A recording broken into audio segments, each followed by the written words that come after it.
Late Night Health continues with our guest, Dr. Barista, or Dr. Bob Arnot. In every newsroom in the country, people drink tons and tons of coffee. America drinks coffee every day as well, and coffee is really the drink, I think, of the world right now. And there are a lot of health benefits to coffee, and that's what we're talking about. Let's talk about a financial aspect. I believe you said that the coffee, Dr. Dangerous Coffee, is fair traded. You know, we have lots of different kinds of beans, and we make every effort to either buy fair trade beans or to buy direct so that we can make certain that these farmers are getting, a tremendous reward for all the extra work that they have to put into the soil, farming, tilling, drying, washing, vacuum packing these bags, so you get the best imaginable quality of coffee. So important that these farmers not just get paid pennies on the pound, but get paid enough so that we get tremendous health benefits out of it, and they're rewarded by having healthier families as well. And, of course, the coffee, because they're taking extra care, tastes better. It tastes amazing. We have tested coffees from the same town in Kenya, which are some of the best coffees in the world. And when you look at those coffees with the very best farmers and farming practices, they get scores 100% better in terms of the polyphenol content and just a treasure trove of amazing tastes and aromas.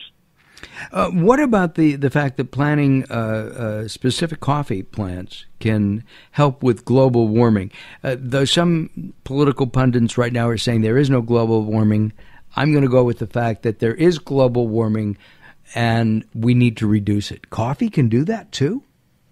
Well, here's the interesting thing. That is, if you look at a barren piece of land, if you plant that land with coffee shrubs and with the shade trees for it, they're very good sinks for carbon dioxide, which is a great hedge against global warming. So if you could, plant hundreds of thousands of hectares of otherwise unused land with this, the new trees and the new shade trees are consuming quite a bit of the carbon dioxide to act as a very good hedge against global warming. I was also going to say, Mark, that the key thing here is that in terms of enjoying all these wine-like qualities, is learning how to drink a cup of coffee. And most of us think, well, we've got it down, right? Well, right. If you just gulp the coffee, you've lost the entire experience.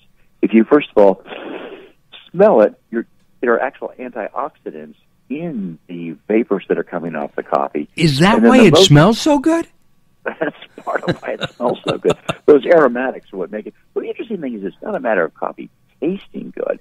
It smells good. When it goes across your tongue, all you're doing is getting sort of, sour, sweet, salty, sugary. The actual tastes are all aromas. And the way to do that is you slurp it. So, it sounds pretty impolite. You go like this, and it goes and it coats your tongue, and it aerosolizes. So you have all of these tiny little particles floating down your mouth that go up into your nasopharynx, and you appreciate the aromatics as the myriad different kinds of aromas that are in coffee to really complete the experience. So you may want to excuse yourself before you do it, but slurp your coffee, don't gulp it, is the motto. It slurp it like you would wine. That's exactly right. I mean, you're exactly mixing right. it with air. Your air. I was in a vertical years ago. I was in a vertical wine tasting, and we had 20 years of wines to go through, and everybody is going with the various wines that this vineyard had created, and that's how you should be drinking it noisily. You should, yeah. It's going to annoy everybody, but that's the way to really enjoy it and get the most taste benefits out of it. Oh, I like annoying people anyway. We only have a couple minutes left. What about those people who don't want extra caffeine or don't want caffeine? So now it's a great point you might make, Mark, and that's because, as you know, there's this gene with a long, complicated name, but it's called CYP1A2. And if you have the 1F version of it, it means you're a very slow metabolizer of caffeine.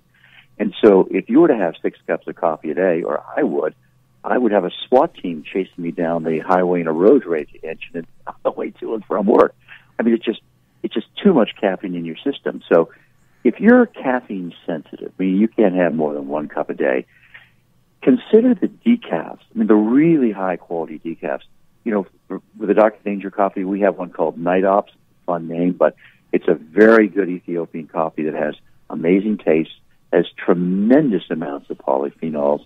It's a water-based extraction, so there are no chemicals in it. And so you can enjoy coffee even if you're caffeine sensitive.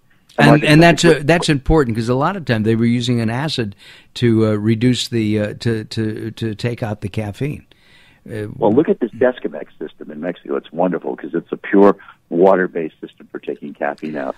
Hey, Bob, we are out of time, but I look forward to meeting face to face. We're going to be together at a convention this weekend. We'll do a little video. We have the time, and I'd love to have you back on the show. I'd love to be back, Mark, and thank you so much for all you do for your viewers. It's tremendous service, and I think they can thank you for being much healthier than they otherwise would be. Well, thank you very much. Dr. Bob Arnot and his coffee, Dr. Danger. We'll tell you how to get it by going to latenighthealth.com. Go to latenighthealth.com, look under coffee. You'll see his pretty picture and learn all about the coffee.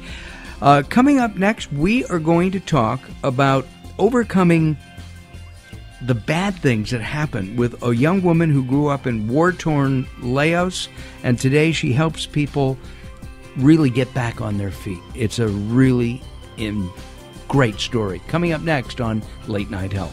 More coming up. Don't go away.